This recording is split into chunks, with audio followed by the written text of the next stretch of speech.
மனைவி: ஹலோ, என்னங்க, நான் எங்க அம்மா வீட்டுக்கு வந்துட்டேன்.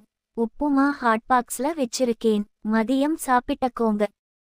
வெறும் உப்புமாவை எப்படி சாப்பிடுறது? அதுக்கு தான் எலுமிச்சங்காய் ஊறுகா. எங்க வெச்சிருக்க?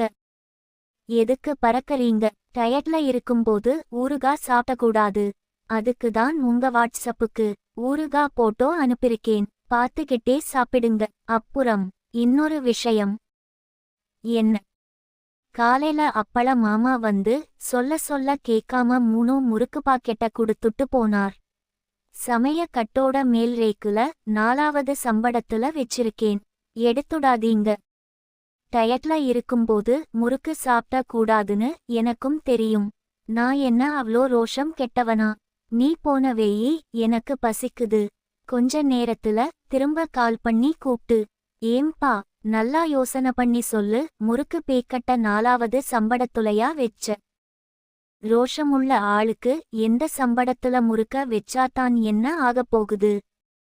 இல்ல, எலி கிளி தூக்கிட்டு போயிடுமோன்னு பத்திரமா எடுத்து வெக்கலாம்னு தேடி பார்த்தேன். அந்த எலிக்கு பயந்துதான் கையோட எங்க அம்மா வீட்டுக்கு எடுத்துட்டு வந்துட்டேன். அப்புறம் எதுக்கு 4வது சம்படத்துல வெச்சிருக்கிறதா சொன்ன? எலி என்ன பண்ணுதுன்னு பாக்கத்தான்.